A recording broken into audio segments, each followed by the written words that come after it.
Hi guys. I'm not really sure what this video is about 100%, but I think it's a bit about medication really. Um, so I suppose what I'd say is that it's a difficult subject to talk about, but so for example, I've been working on a project really hard at the moment, and I didn't realize that I spent a lot of time focused, and then I went to get my medication to have my medication on Saturday, and I had run out. I thought I had another box, but I didn't. And if I'd realized on a weekday, I could have ordered it, but and would still have time. I have to have some days off, but because it was the weekend, I had to wait until Monday to order it. And then I got it on Wednesday, and then I didn't take it because I thought, you know what, I'm just going to do this video. And then tonight I'm going to take my medications and feel better because, because people have funny ideas about medication. I'm always getting articles shoved under my face about the dangers of this or this happened and blah blah blah, and people fear mongering me. Well, look at what it's like when I'm not on medication. Look at how it is. I can't live like this, I tell you that for nothing. And all the things that I've done to like help myself and to all the fitness, decluttering and organizing, with all the COVID and the restrictions, I haven't been able to go and see clients. I haven't been able to do so much stuff. And I've just got to a point now where I'm like, just, and the thing is, so I didn't not take the medication on purpose, but then obviously then you have to wait. And then so now I've got it, but this is the thing, like, this is what I would be like with nothing, and literally it's just like up and down constantly.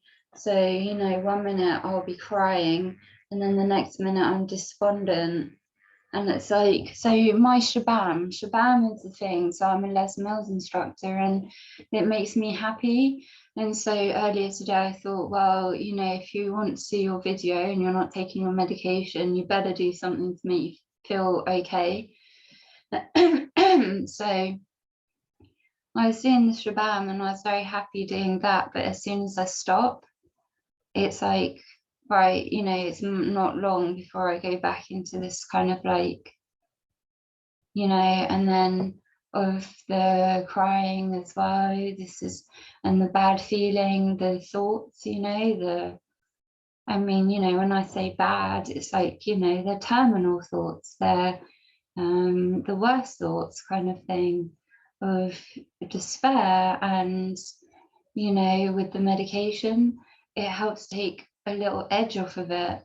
It's not, and so I get very angry if people say, oh, you take happy pills. It makes me so angry because they don't make me happy at all. If I have the medication, then it levels out the emotion a bit, just a tiny bit, not, and then I will do the exercise and things like that, and I can get to that state of being really excited and happy, and I can maintain it for longer. But without the medication, I'm just literally like up, down, and I can't do shabam every waking hour. And the problem is, or not even just shabam, I choreograph my own stuff. I teach my own body conditioning. I do weights and my own, so with the music that I decide, and any of that, I can't be doing it all day long, all my waking hours. And I think on top of that, the heat, so the seasonal depression is a problem now as well, because I don't know, if you have seasonal depression and what time of the year you would experience it. But I'm very excitable in the winter because I get very hot. And so if I go outside in the cold and I'm doing exercise, I'm going to warm up but because the air is cold, it's keeping me at a good temperature. Whereas in the summer, I just feel zapped of energy. I feel like I've got nothing, you know. So I'll literally so I would do 12 tracks of Les Mills. I'll do about 5 in the heat, and then I'm like, no more now. And then I'll come back and do the other 5. And I think obviously if I was inside with air conditioning, it'd be different, but I'm not. And I'm just, so the medication is something, you know. And I spoke to my doctor about it today. It's not like you just do, people are like, oh, you take medication, or, you know, you prescribe medication, and mine are controlled. So she knows what I've taken, she knows when I've collected it, she has to sign some of it off. It's not like I just go to the sweet shop, you know what I mean? And I don't know, like I've had the problems with this talking as well today, a lot. And it's like all those symptoms of when I was at the beginning, you know, because the medication, I wouldn't take it straight away. I waited for about 6 or 7 weeks, something like that. And I kept saying to my doctor, no, I want to feel the feeling so I know where I am. But the problem is, when I obviously realized I have post-trauma, this just goes on. It's not like, oh, okay, it's been several weeks now, I'm starting to find myself again. It's just, you're just stuck out there. So the point is, with the medication, then it was the thing that helps you. If you can take that edge off, then you can use some of that energy, regain that energy to use it in a healthy way to do whatever it is you want to do. You know, and there's an interesting one I thought maybe I'd mention, because I don't know, but for in the UK, so we have a lady in the UK who people will know, if you know, most likely because she's on television. And it's an interesting contrast, because she was, I've got my music playing in my device with my earphones here, and I was like, where's the music? It's there. I didn't notice till now. I mean, I noticed something, but I thought it was maybe somewhere else. The lady, so she was on television, and so she's called Kerry Katona. And if you're in the UK, you'll probably know who she is. And she started off as a singer. That was her profession. That's how she became famous, as a singer in a band. And they were successful. And then she met another singer from another band, an Irish guy, and got married and had children, and kind of decided she wanted to focus of more being at home. And then unfortunately their marriage didn't last.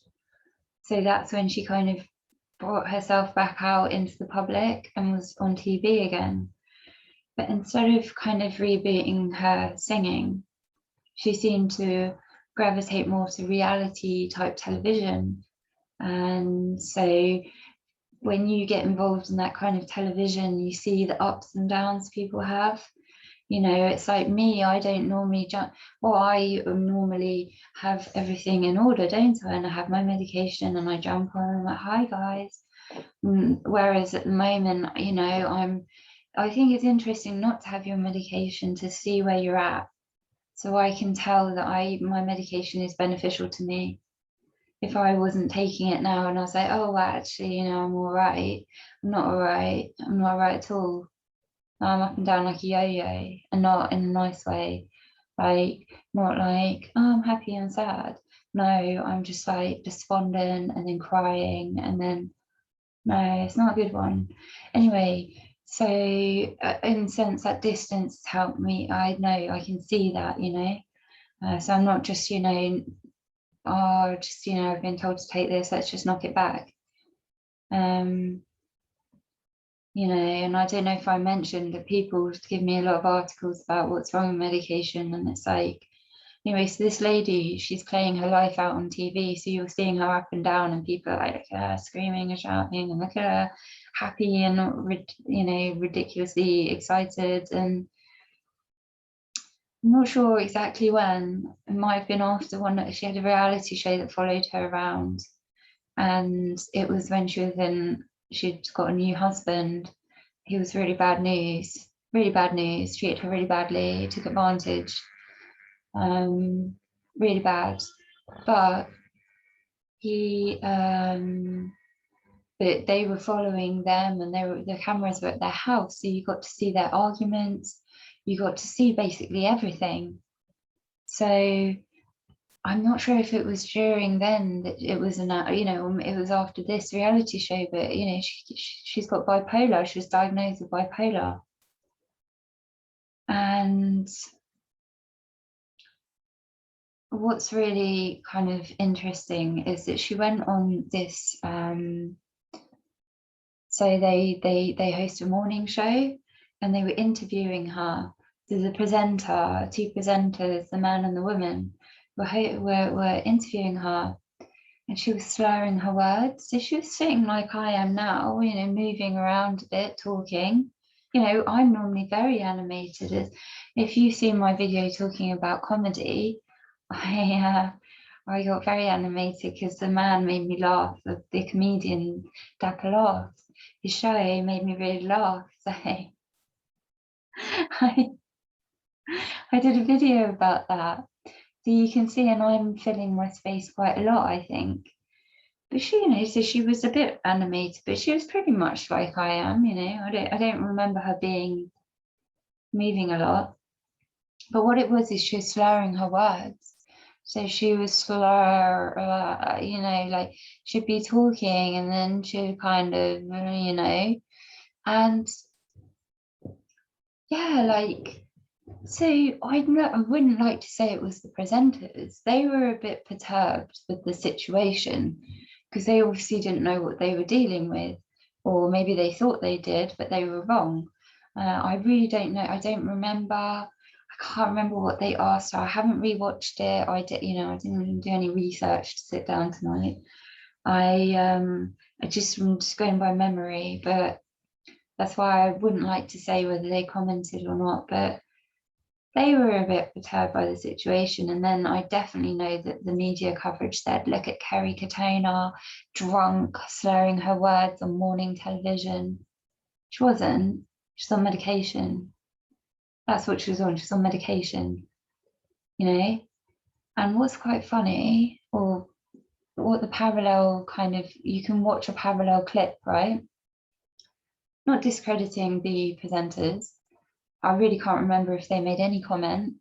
I know they were saying, are you all right, Kerry, you know, whatever, but I don't think they said anything like about alcohol. I'm pretty sure. I know, but I didn't watch it again. But what happened was she was because of her medication, and then the papers and that say, you know, drunk Kerry Katona. And she came out and she's like, no, I was on medication.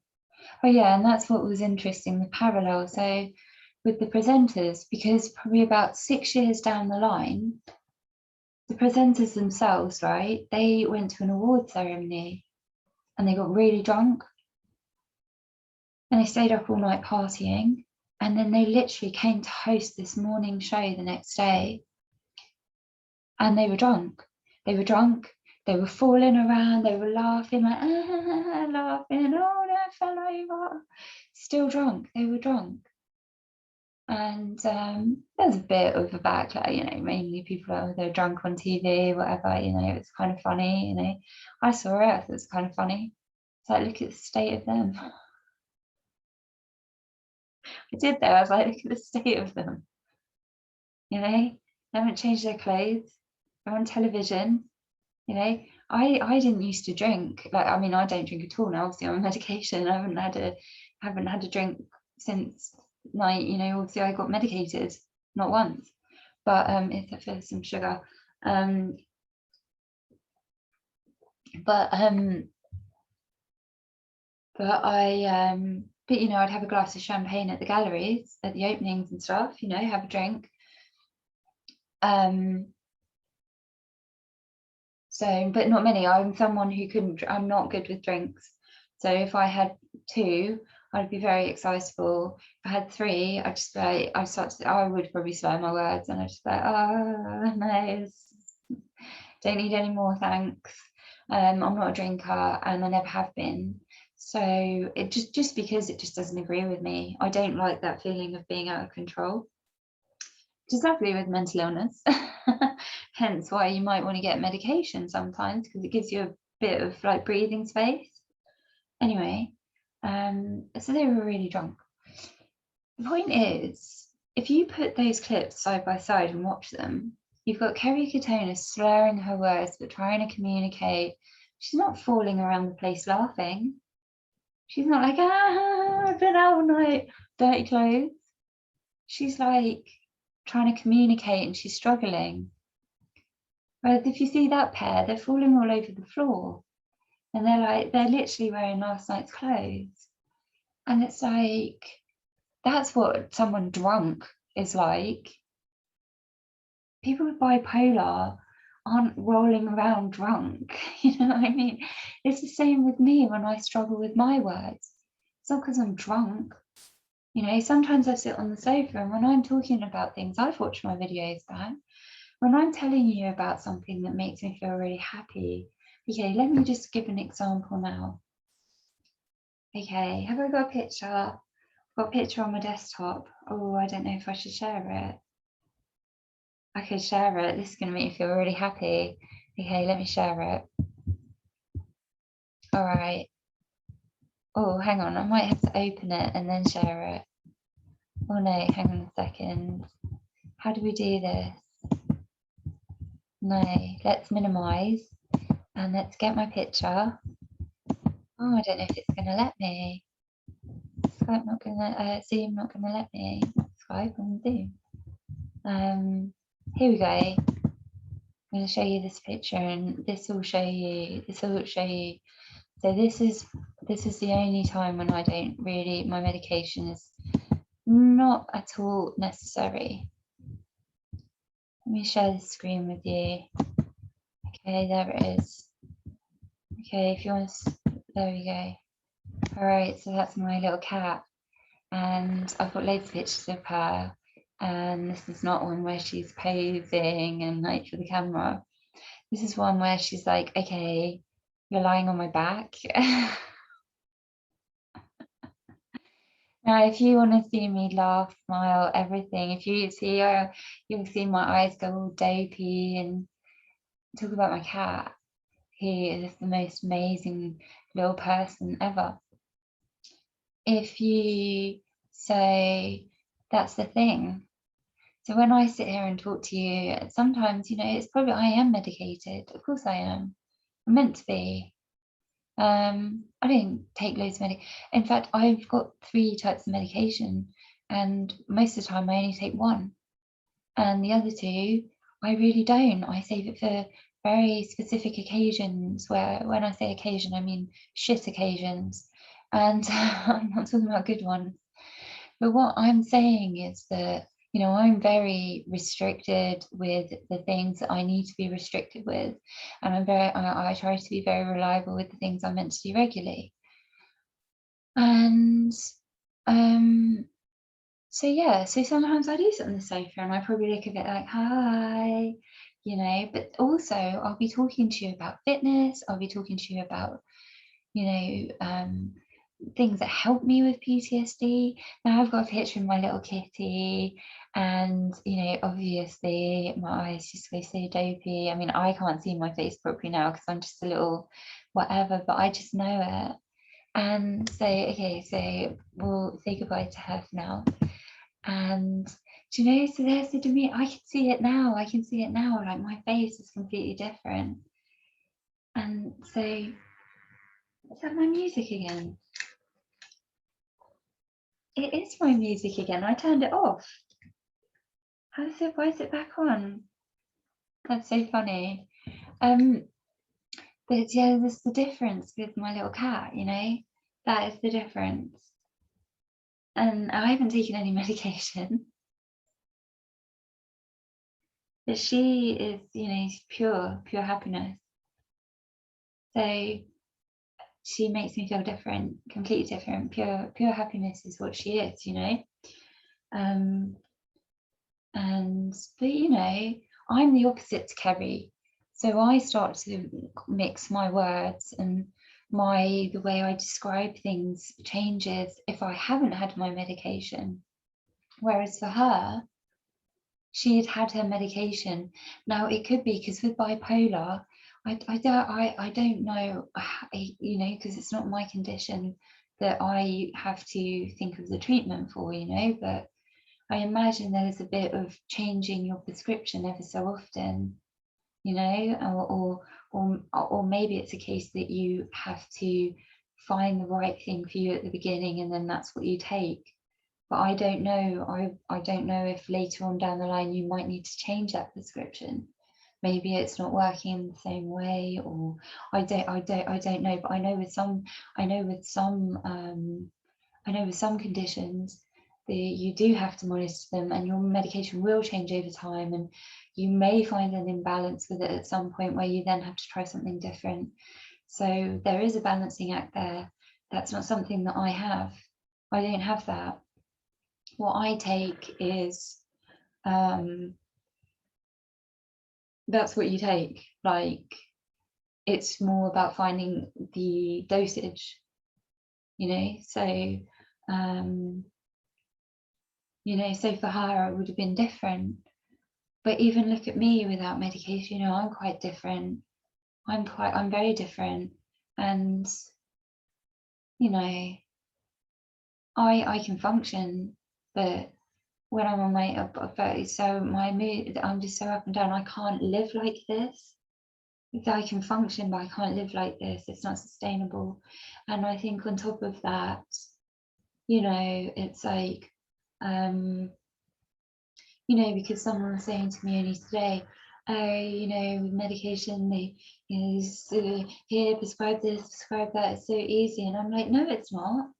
No, it's not. I had to book an appointment with my doctor and go through all that, you know, of like the phone calls and speaking to people, and makes me very anxious. And then I speak to her, and I was all in tears. I was started off, hi, yeah. And then we started talking about medication, and just whoosh, I was like, I haven't had it so long, you know, and I was a mess. And she's like, it's okay, it's okay, you know. And then I'm like, and then I'm talking about something else I'm doing, and I'm speaking up a bit more, and then I'm trying. So when I explain things to you guys on video, I'm quite descriptive, you know.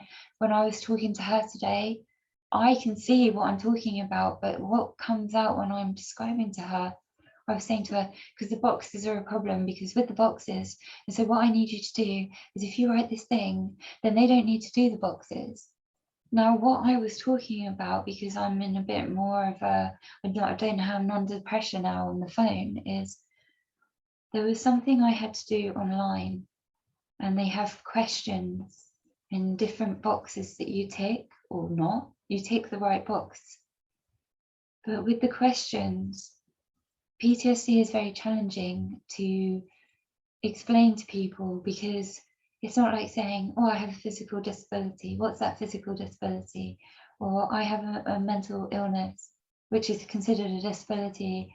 It's not like, it doesn't work like that. It's kind of like, you know, they say, well, can you do this? Well, no, I can't do that. But so you can't do any of it. Well, no, I can do a bit of it, but I can't do all of it. Well, no, I don't have the focus for that. But I could do that. If I did something like this, I'd be super locked in focused. You know, so no, I can't be in that environment. But then in this environment, I'm amazing. You know, so it's kind of like, it's very hard for people to just say yes, no, yes, no. So I was talking about a questionnaire that I was trying to fill in online with boxes to tick. But what I remember, what I said to her was, I said, because the boxes, and I get confused with the boxes. So the woman said, so we don't have to do the boxes if you can write this note. And then, you know, they'll do, and that's what happens. you are the state of the heightened anxiety, hyper arousal as well. It all collides together. So, you know, I can go, and I've been quite fierce today with people who've upset me. So if someone's been really lovely to me, it's made me cry. But then if someone has done something that's upset me, and I'm not talking like, oh yeah, they, you know, small. I mean, like if there's something that's been kind of bubbling for me and I haven't kind of talked to the person about it, then I've talked to them today, but they've got it full barrels, like, you know, because I'm not having the medication taking the edge off, so the emotions are high. So I'm quite intense. So if you are asking me something, I'm not going to be like, oh, okay, what's my best polite way of saying? I'm just like, oh, let me answer that question. And then that's quite intense to some people, you know, and it's just, you know, and I've probably said it, but if you call them happy pills, then you'll see what anger is for me, because that makes me really angry when people say that. Because I'm going to take my medication tonight. I've got everything now, and the one that I talked about today with my doctor, I will collect tomorrow. So I have absolutely everything I need, and I'm going to take what I need to take and get back into my rhythm. This is my earphones again, and get into my rhythm, and then it will give me the space so that I have the energy to be able to do the positive things that will then take me up to that level of being good, you know, the fitness, the decluttering and organizing. I look forward to doing some dusting and some hoovering. And I know that sounds funny, but for me, it's very much, it makes me feel good. So, I don't know, I just thought I'd make this video because sometimes, you know, I'm sure you guys don't need to see me like this, but you know what some people really do, because I don't know if I've mentioned in a video before, but there was someone I was friends with at work. They treated me really badly once I got ill. So we were friends and we were hanging out and we were having a really nice time. Like we were work colleagues as well, but you know, like we'd be in the lunchroom and we'd chat, or there was a staff party where we all went to this really nice restaurant they'd hired out, and they'd had laid on like this dance, you know, thing afterwards where, you know, there was a bar and a like this sunken bar and the flat, you know, quite an impressive place. And you know, our boss, he was, so I worked at White Cube, so I don't talk about many names, but I'll say this because he deserves, when I do say nice things, to be known, because I worked for Jay Joplin, and Jay Joplin, he runs White Cube Gallery. He is the director. He is the person who, where it all came from, and he was one of the best people I ever worked for, and probably the best, I could say. And my manager was called Gemma Craven, and she was the best. She's my manager. She was my director of the client services registrars. She was my line manager. She was all of them. And she was the best one I've ever had, ever. Both of them together are my favourites of my career, and all the people at Tate Modern I loved as well, and they were my favourites too. But in terms of from my commercial side of, so outside of curating, going into that world of the pressured city, you know, the intense you know, well, we had the gallery in Mayfair, and I was based in Bermondsey, which is a lot more chilled and very artistic area. A lot of like projects and people making things there. So, you know, working with all sorts of materials for different reasons on that street. And, you know, and I will mention their names because I will only mention their names in glowing ways. So, you know, I don't like to mention names of people I don't like very much, because I don't like to then cause any trouble.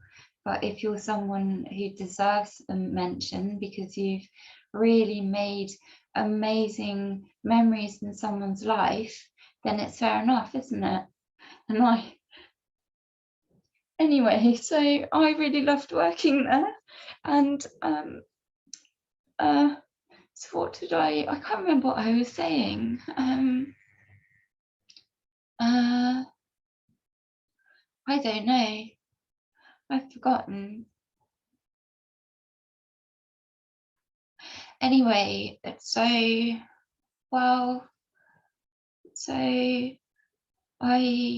don't know. So I'll probably just end the video now because I can't remember. But I will take my medication and it will help me level out. And if you take medication, don't feel bad about it.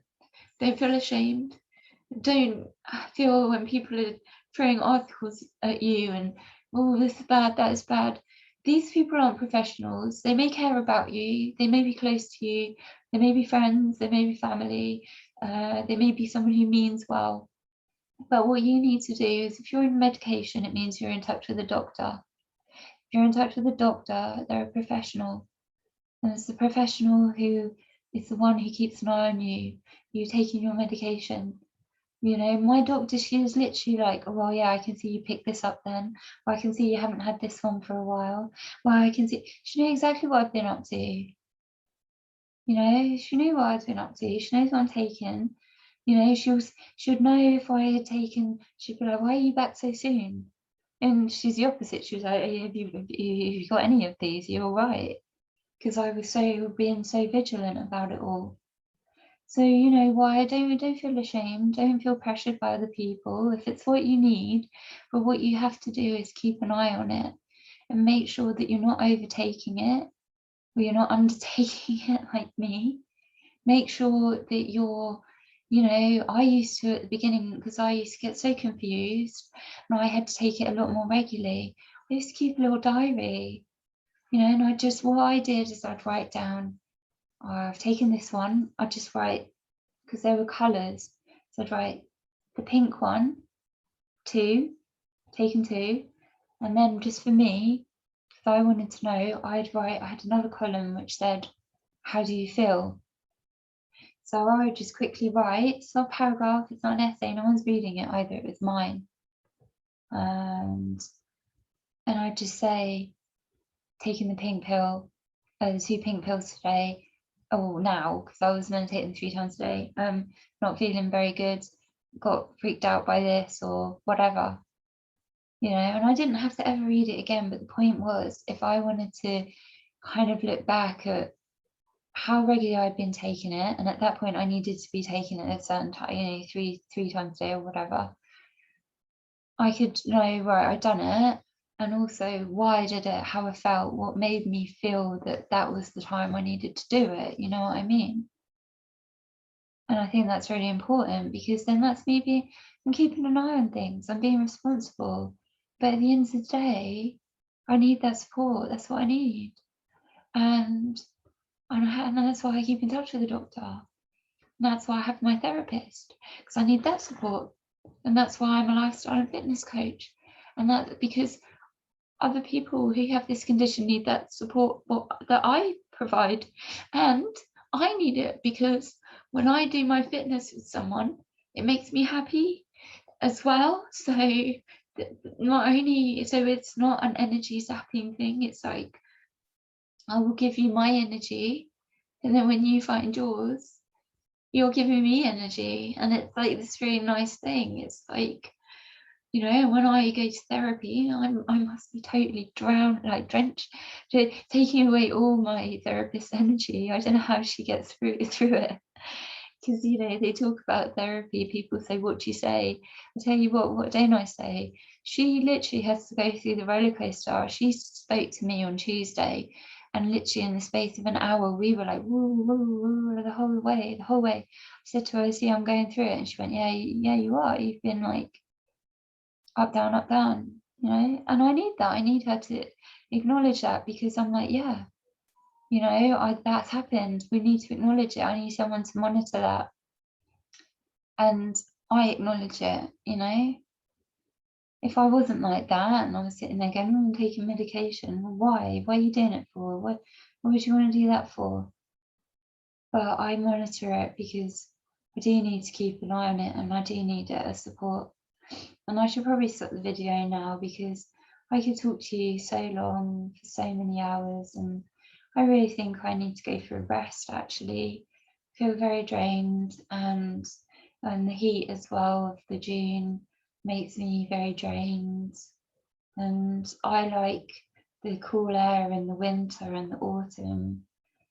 So, you know, I'm going to put my fan on and I'm going to go and relax. And I'm doing a talk tomorrow with a lady who's so amazing called Sarah Holliburn. Sarah. And I'm so bad with people's names sometimes. I have my own, I will say their name and then that's how I say it. And then I think, am I saying it right? I was working on a show with for Malevich, and I call him Malevich, but other people call him Malevich and Malevich, and there's all sorts of things in the art world. So you've got your Van Gogh. So I talked to Frankie, my friend, Coach Frankie in Ohio, and he was painting Starry Night, and he goes, oh, I'm doing my Van Gogh. And I go, you know, it's Van Gogh. And he's like, yeah, say Van Gogh. And I'm like, yeah, Van Gogh. And he's like, anyway, Van Gogh. I'm like, no, Frankie. I said, in American, it's Van Gogh. Van Gogh. In England and the UK and some parts of Europe, people say Van Gogh. But the actual way that it's pronounced and how it's pronounced, oh my gosh, now I have to think, is he Dutch? Oh, I always do this to myself. I think he's Dutch. I've got my phone here that was playing the music. Let me see if he's Dutch. He would say Van Gogh. Gogh. It's Van Gogh. We're talking about art now, so that makes me happy. Hang on a second. Obviously, my cat is number one, but let me just see. Van Gogh. So what did I say? Can't remember what I said he was, but he's a Dutch painter.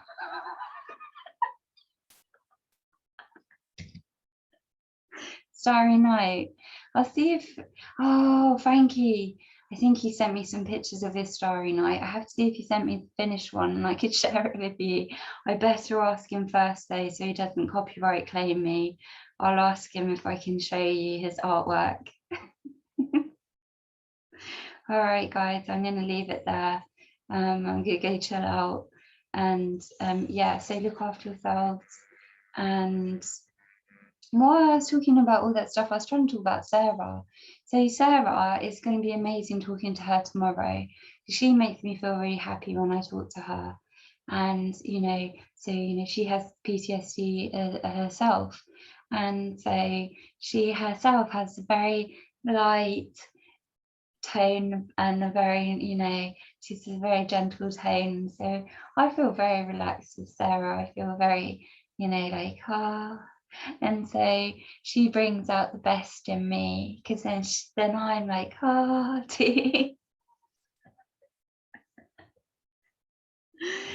so yeah, then, you know, so that would be nice. All right, I just thought I should finish what I was saying, because I was because I said Sarah's name correctly, but I just keep questioning all my words at the moment because I keep slipping on things. Oh.